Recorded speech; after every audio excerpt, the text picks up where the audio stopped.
My client has just had the first successful application for indefinite leave to remain under the innovator visa route. So I acted for a lot of the original applicants when the route first opened almost 3 years ago. So now some of my clients are coming up to their ILR applications. So a number of points arising, which I think you might find really helpful if you're on the innovator route and you're looking to apply for indefinite leave to remain now. So let's just move over to my screen.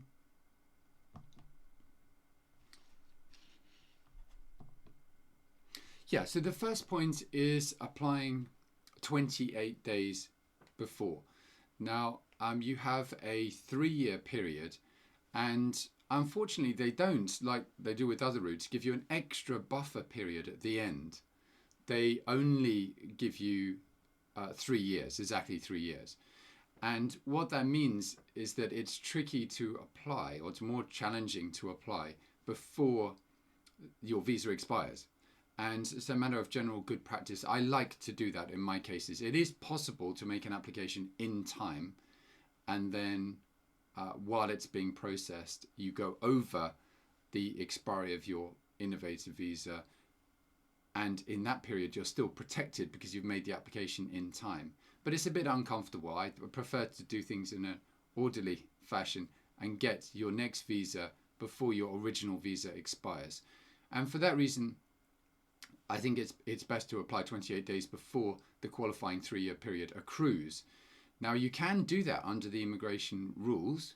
You can apply 28 days before, and you need to work out what the qualifying period is very carefully. Now, as part of that, which is my next point, you can include the time before entry. So many people will, or everyone will initially get entry clearance, but many people will only come over a period of time after that. And that time before you enter the UK, but after you've been granted the entry clearance, but before you've picked up your BRP, can count. It counts as an absence, but it still counts as part of the qualifying 3-year period. So you should have a look at that, because if you don't count it, then you may find yourself in a position where you're going over the expiry of your 3-year period. So if you want to take advantage of this period plus that 28-day period, then you'll be doing things in good time.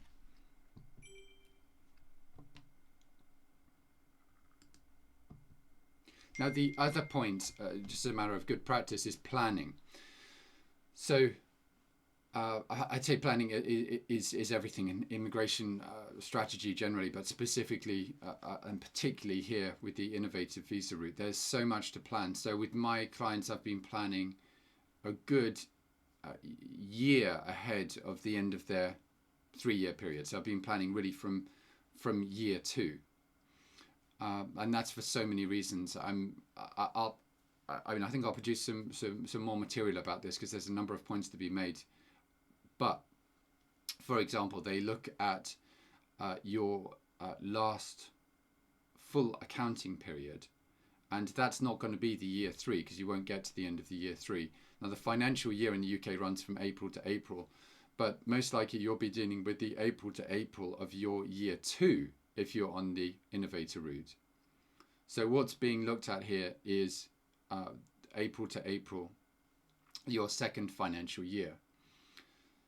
So if you're relying on any of the financial optional criteria, which I'll touch on in a moment, then we need to be looking at that at a very early stage, not right at the end. Now, the other thing is that there's a lot that needs to be put in place. For example, if you're applying under the IP criterion, a lot of people tell me that well, you can just make an application, for example, for a trademark at the end of the term, which I would beg to differ and disagree with that. So you need to show significant R&D leading up to and as part of an application for IP protection. So significant research and development leading up to an application for IP protection. So that needs planning. There's no doubt about it. What else needs planning? Well, whether you want to extend your visa or apply for indefinite leave to remain. And remember now, under the amendments to the rules, if you fail on the ILR criteria, on the optional success criteria, the Home Office now has to consider the fallback position and has to consider whether you qualify for an extension. So that's a super important point. But whether you want to do either an extension or an ILR application, you've got to, or get indefinite leave to remain. In either case, you need to show significant achievements judged against the business plan assessed in your previous endorsement. So it's not judged against any external criteria. It's judged against your own business plan. So hopefully in your business plan, certainly if you've worked with me, this will be the case, you'll have been very, very clear about the milestones that you'll be achieving at each stage. So significant achievements judged against the business plan. So that all needs planning from an early stage, but at the very earliest from the end of year 2. So we would start getting your indefinite leave to remain application together and start preparing it from an early stage, not as a sort of last minute rush right towards the very end of your visa. That's not going to work. So next point. Yeah, choice of optional success criteria is important. So the criteria include the ones that you may be familiar with, so 50,000 and applying for IP protection. But one of the other ones you should have a look at is doubling your number of customers and ensuring that number of customers is above the mean in relation to your sector. So if you're starting with 0 customers, well, double 0 is still 0. But so we need to identify a baseline. And as for the mean number of customers, that can involve potentially certainly involve an exercise, a research exercise. Sometimes not all of the information is available publicly. This is commercially sensitive information, but in some areas of the digital economy it is available, and it's possible to put something together around that. So really you should have 2, but you can have a fallback option. So the innovator settlement endorsement letter that's issued, or the standard one, allows you to tick more than 2 boxes. And there's a couple of interesting points about it as well. Even if it ticks no next to a criterion, then it still gives, it still has a text box to complete.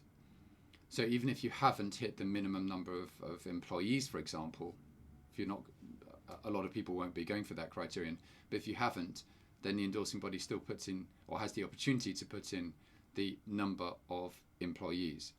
And that could be important in showing that overall you've made either significant achievements or overall just in terms of establishing credibility.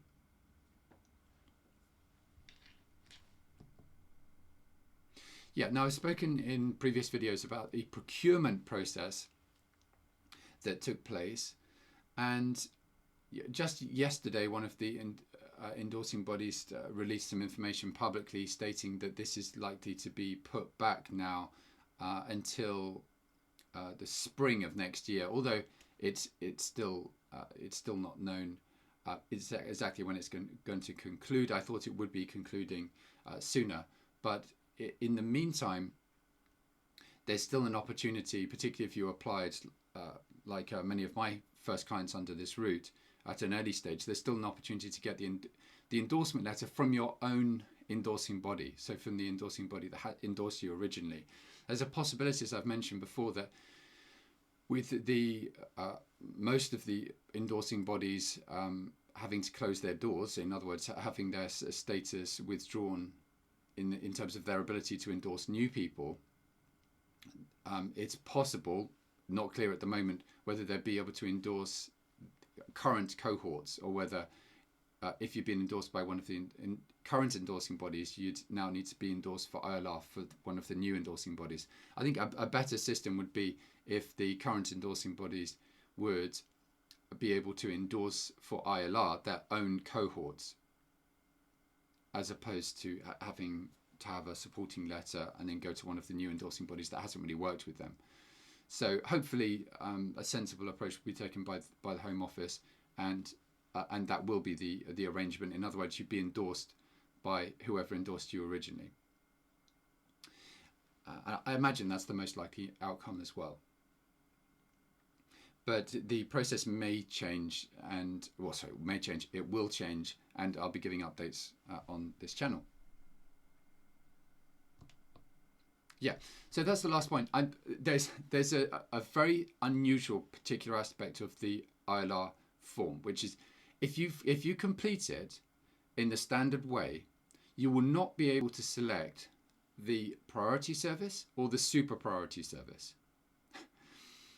It's just effectively a fault in the form. But I found out a way, which I implemented, of effectively unlocking the priority and super priority service, so that you can have your application determined within the 28 days. So yeah, I may be doing some more material on this, but it is possible to apply using the priority or super priority service. But as I say, if you do it in the standard way, then it will not be available. It will only show you this standard service, and you will have to wait for, well, at least 6 weeks.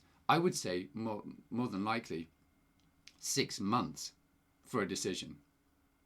So it's the difference between getting a decision in 24 hours or 48 hours, as my client did on his ILR innovator application, or waiting potentially 6 months. And you can have a look at the standard processing time for standard fee routes, and it might say something less, but yeah, in practice you're going to be waiting a lot longer, potentially 6 months. So just to give you a heads up about that. If you do want to contact me, you want some help from me with move the screen. Yeah, if you want some help with me, then I'd be very happy to assist you with your ILR application under the innovative visa route. If you are interested in this route generally, I've got a consultation service, and I'll leave the link in the description below, and I'll pin it in a comment below. I'd be very pleased to help you. Also, I have an innovator checklist that might be helpful for you for the initial application. I'll be doing one for the ILR route in future. But you can access that. It's a free download, and you can also get that on the link below in the description and in the pinned comment. I hope all of that has been helpful. Really pleased to get possibly what is the first successful application through under the innovator route, specifically for indefinite leave to remain, and look forward to doing many similar applications in the near future. Bye for now.